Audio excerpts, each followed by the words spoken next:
the whispering pines. The forest was unnaturally silent as the campers set up their tent, the only sound being the rustling of leaves high above.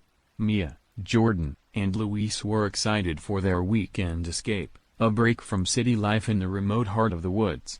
But as the night fell, the silence grew oppressive, as though the trees were listening. It started with whispers. Faint at first, barely audible through the crackling campfire.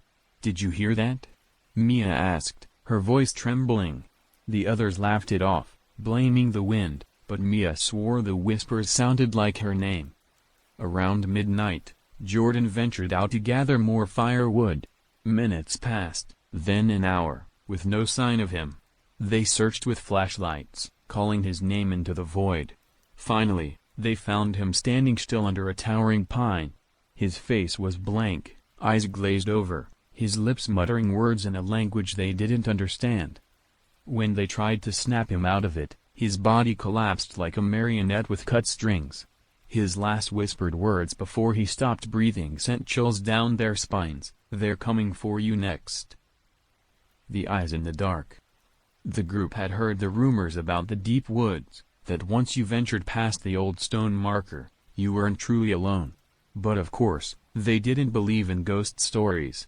4 friends, a cooler of beer, and one big tent, what could go wrong? As they sat around the fire, sharing stories and laughs, Sam noticed 2 glowing orbs in the distance, hovering between the trees. "Eyes," he said, pointing them out to the group. They dismissed it as an animal, but the eyes didn't blink or move. They just watched. An hour later, they noticed there were more. Dozens of pairs of glowing eyes encircled their campsite, motionless but impossibly close. When fear finally overtook them, they sprinted into the woods, the beams of their flashlights swinging wildly. They ran until their lungs burned and collapsed in exhaustion. As they caught their breath, a voice, calm and chilling, spoke from behind them. "You left the fire. Now we can see you clearly." The last thing they saw were eyes, hundreds of them, closing in. The thing in the tent.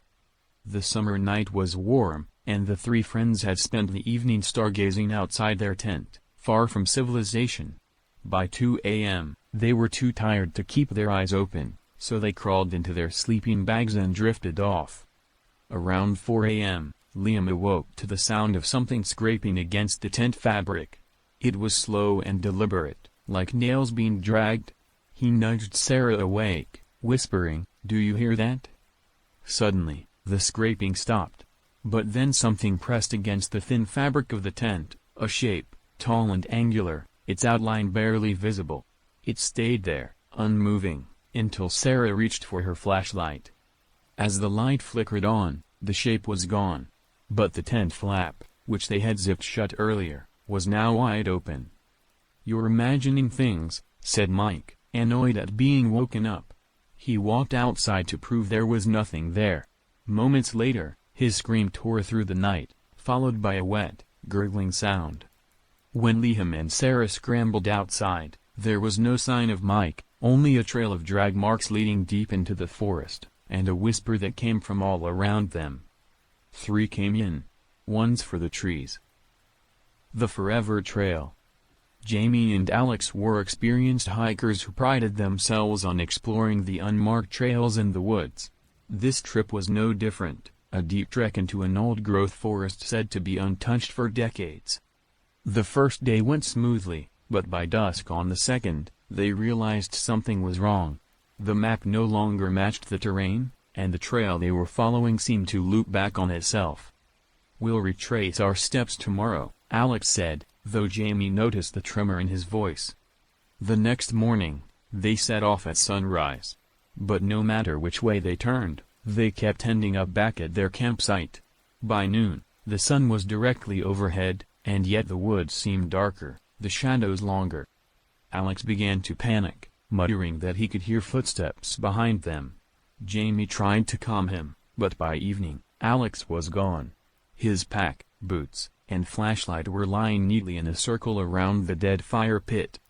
When Jamie picked up Alex's flashlight, it flickered on, illuminating a message scratched into the dirt. "It watches. Don't look." But Jamie couldn't resist. She turned, and found herself staring into an endless void, where the trees whispered and something ancient smiled. The echoing laughter. The camping trip was meant to be a fun getaway for 5 college friends, a chance to tell ghost stories and roast marshmallows. They found the perfect clearing deep in the woods and set up camp. That night, around the fire, they dared each other to share their scariest tales. As Alex finished his story about a ghostly hitchhiker, a faint laugh echoed from the woods. "Nice touch," Jenny said, assuming it was a prank. But the laughter came again, closer this time. Low and guttural, it didn't sound human. One by one, the friends fell silent, scanning the darkness. Suddenly, their fire snuffed out as if by an unseen hand, plunging them into darkness. The laughter grew louder, now overlapping with itself, as though multiple unseen figures were mocking them. They fumbled for flashlights, but when the beams lit up the trees, the laughter stopped abruptly. All was quiet, until one of them screamed. Jenny's face was frozen in terror, her mouth stretched wide in a soundless scream. Behind her, in the dim glow of the flashlight, a dozen shadowy figures stood, their eyeless faces contorted into grotesque smiles. The next morning, only the campsite remained. The forest was quiet again, waiting for its next visitors. The Hollow Man. Kayla and Ethan loved camping in remote places where few dared to go. This time, they ventured into the heart of a forest known locally as the Hollow Woods. The name didn't bother them, it sounded like folklore to scare tourists. Their first night went smoothly, though the forest was eerily quiet, save for the occasional snapping of branches in the distance. By the second night, the noises grew louder, closer. At one point, Ethan swore he saw someone standing between the trees, but when he pointed it out, Kayla saw nothing. At 3 a.m., Kayla woke up to find Ethan missing. His sleeping bag was unzipped, but his boots and jacket were still inside the tent. Grabbing a flashlight, she stepped outside, calling his name. Her beam landed on Ethan, standing motionless just outside the circle of light cast by the fire. "Ethan, are you okay?" she asked, her voice trembling. He turned slowly, and Kayla gasped. His eyes were black voids, his mouth stretched wide in a grotesque grin. His voice was wrong, like 1,000 whispers layered together, as he said, "Run." Kayla ran blindly into the woods, but every turn she took brought her back to the clearing. Ethan, or whatever wore his face, was waiting, arms outstretched. "You can't leave," it said, its grin widening. "You're hollow now, too." The shadow in the trees. Taylor, Jesse, and Mark were seasoned campers who didn't scare easily.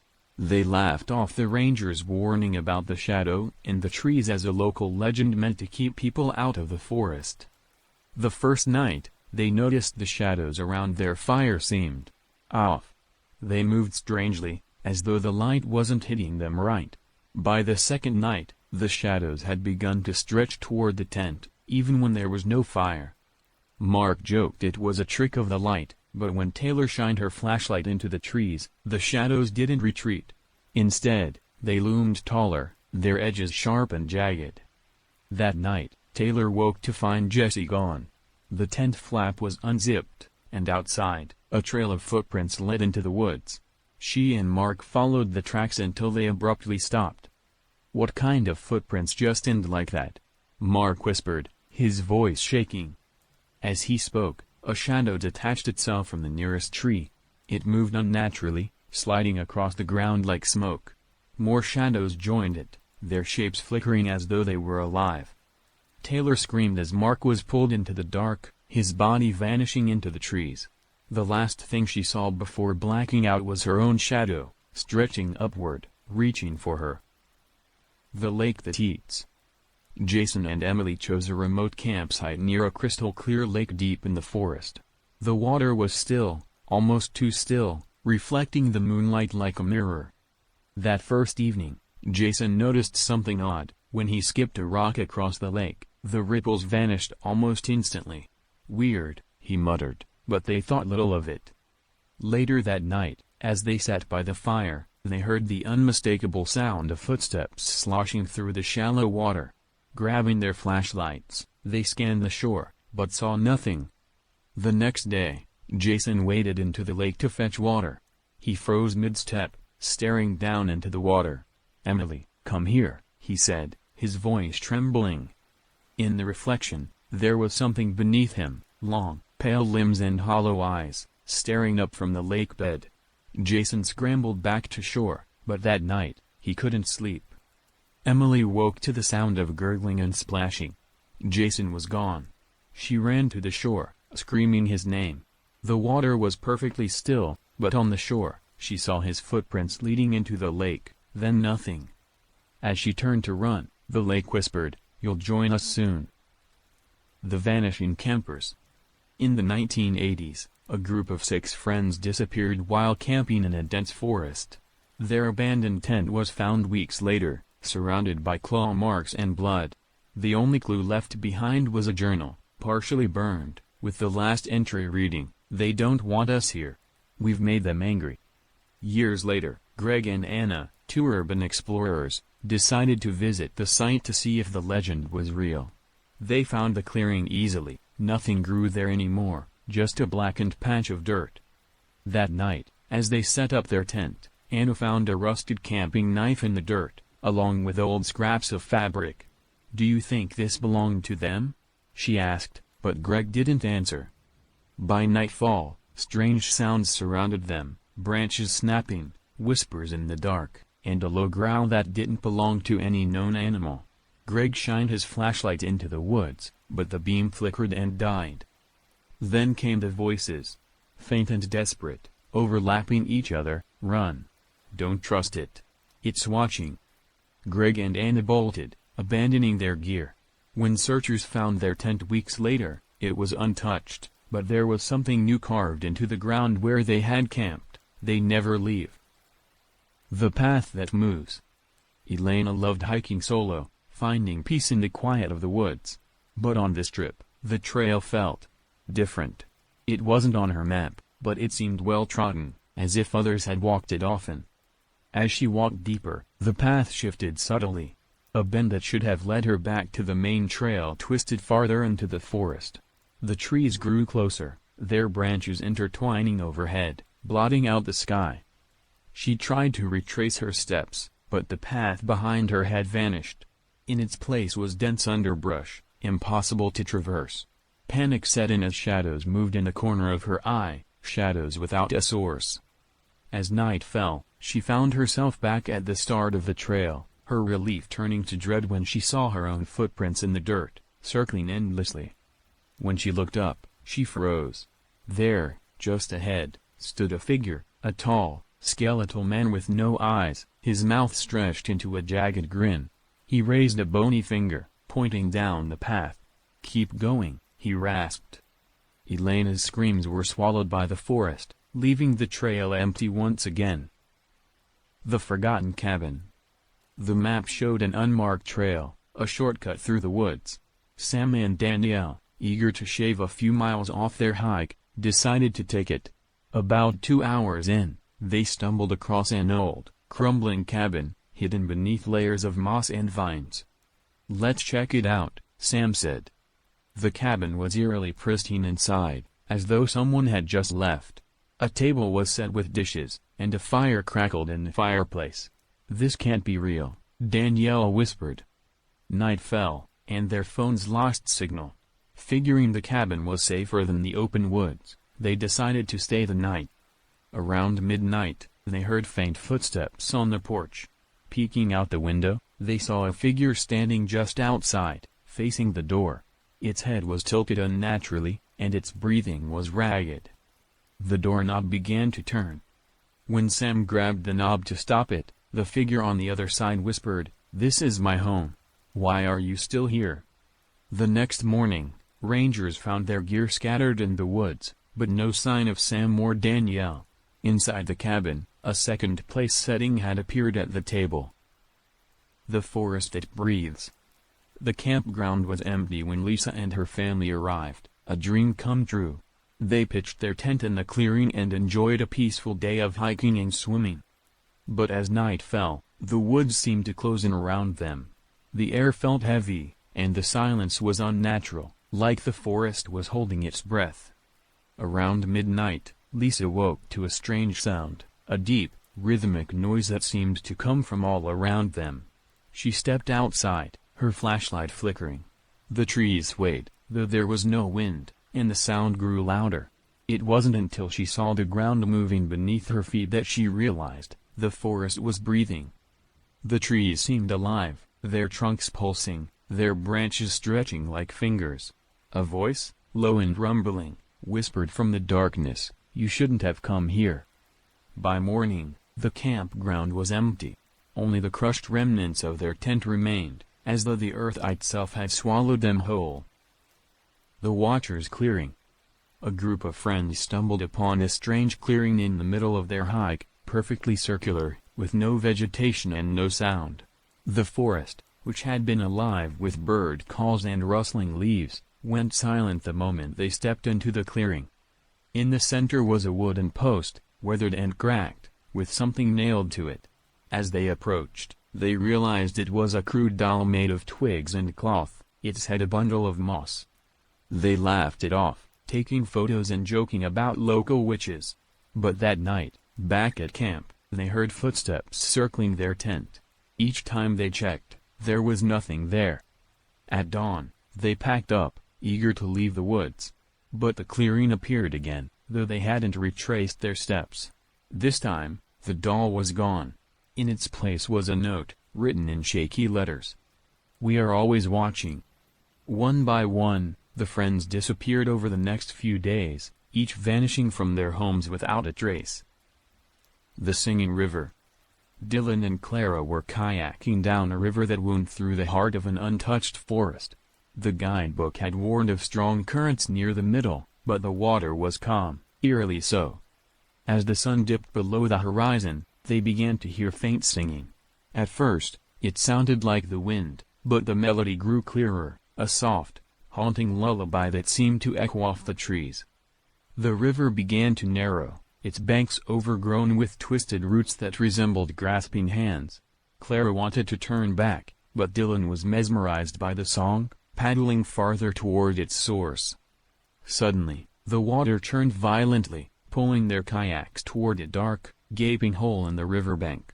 Standing at the edge was a figure cloaked in shadows, its face obscured but its voice unmistakable. It was singing.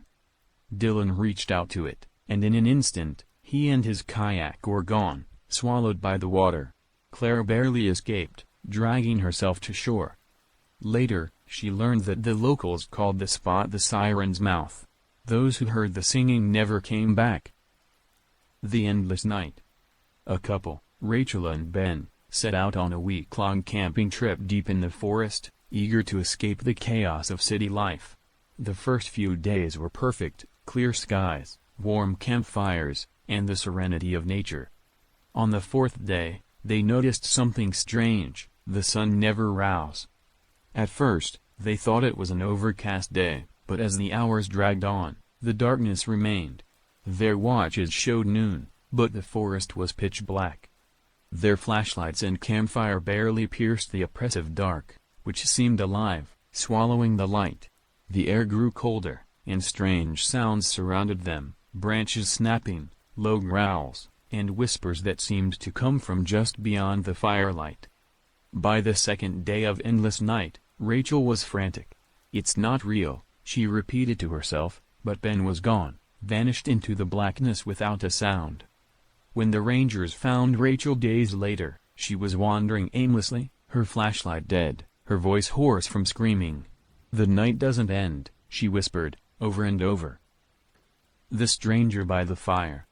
Megan and her brother Tom were hiking deep in the wilderness when a sudden storm forced them to make camp earlier than planned. As they huddled by the fire, a man emerged from the trees, his clothes torn and his face pale. "Mind if I join you?" he asked, his voice soft but strained. Megan hesitated, but Tom invited him to sit. The stranger said little, staring into the flames with a vacant expression. He didn't eat or drink, though they offered him food. At some point, Megan noticed something strange. The man had no shadow. When she whispered this to Tom, the stranger turned sharply, his eyes glinting like steel. "You shouldn't have noticed that," he said, his voice now a guttural growl. The fire went out, plunging them into darkness. Megan felt cold fingers wrap around her arm, and then nothing. When she woke up, she was alone, sitting by the remnants of the fire. Tom and the stranger were gone. Only a single footprint remained in the ash, large, clawed, and inhuman. The echo in the ravine. While camping near a steep ravine, a group of friends discovered its acoustics created strange echoes. Every shout, every laugh, came back distorted, deeper and slower than the original sound. It was fun at first, until one of them screamed as a joke, and the echo screamed back, louder and longer. That night, as they slept, the screaming began again. At first, they thought it was the echo playing tricks, but the sound didn't stop. It grew closer, reverberating through the ravine like a living thing. By morning, only one camper remained, curled up in their tent, muttering the same phrase, "The echo isn't ours." The Whispering Pines. The forest was unnaturally silent as the campers set up their tent, the only sound being the rustling of leaves high above. Mia, Jordan, and Luis were excited for their weekend escape, a break from city life in the remote heart of the woods. But as the night fell, the silence grew oppressive, as though the trees were listening. It started with whispers. Faint at first, barely audible through the crackling campfire.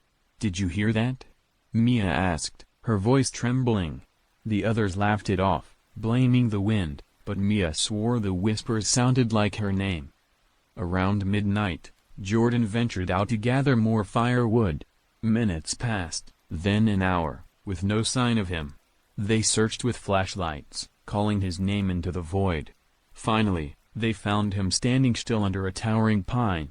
His face was blank, eyes glazed over, his lips muttering words in a language they didn't understand.